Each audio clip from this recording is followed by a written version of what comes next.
Untuk mendukung Belajar Bentar, kalian bisa mengklik subscribe. Halo, selamat datang di Belajar Bentar. Kita masih belajar dasar Microsoft Word mengenai border. Sekarang, yang kita pelajari adalah garis horizontal.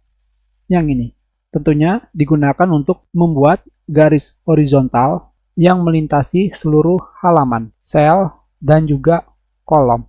Sekarang kita klik, dan hasilnya seperti ini. Dan sekarang kita coba. Pada tabel yang kita buat, kita tambahkan horizontal line. Jangan kalian gunakan. Kita hapus.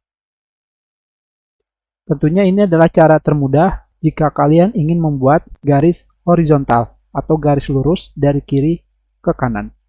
Tetapi di sini, jika kalian membuat garis horizontal dengan menggunakan border, kalian tidak bisa membuat atau mengganti gaya sesuai yang kalian inginkan. Contohnya seperti ini.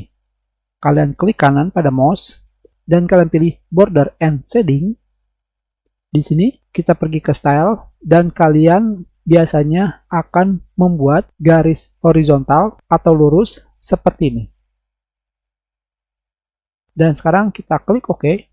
Dan seperti yang kalian lihat di sini, dalamnya memang garis horizontal, tetapi jika kalian menggunakan border and shading atau mengganti stylenya, yang terjadi adalah style tersebut menutupi garis horizontal dari border. Itulah kenapa lebih baik kalian jangan menggunakan horizontal line atau garis horizontal di border. Yang perlu kalian ketahui ketika kalian membuat garis horizontal dengan menggunakan border, garis ini mengikuti indent kiri dan indent kanan. Jadi seperti ini. Kalian tarik indent kirinya seperti ini,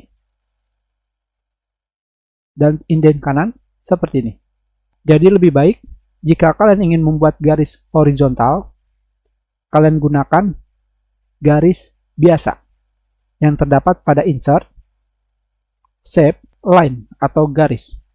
Di sini kalian klik kiri pada mouse kalian dan kalian tarik terus seperti ini. Tentunya di sini, jika kalian menggunakan line, sama sekali tidak mempengaruhi indent.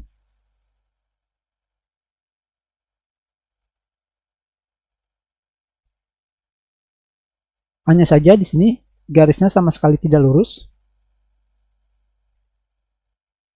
Jika kalian ingin membuat garis lurus, caranya adalah kita hapus, kita buat kembali, insert, shape, line. Dari sini kalian tentukan titik awalnya. Setelah itu kalian tekan shift pada keyboard dan kalian tekan klik kiri pada mouse seperti ini. Maka kalian telah membuat garis lurus.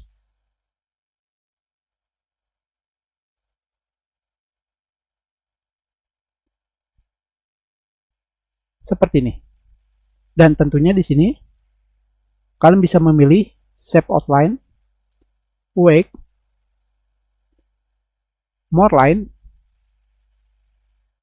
dan kalian pilih compound style seperti ini. Tentunya weight-nya harus besar.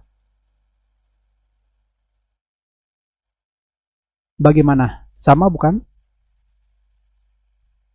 Hanya saja di sini ini adalah garis horizontal, sedangkan ini di dalamnya terdapat border. Bahkan kalian bisa mengganti warnanya. Kita sudahi pelajaran kita. Terima kasih.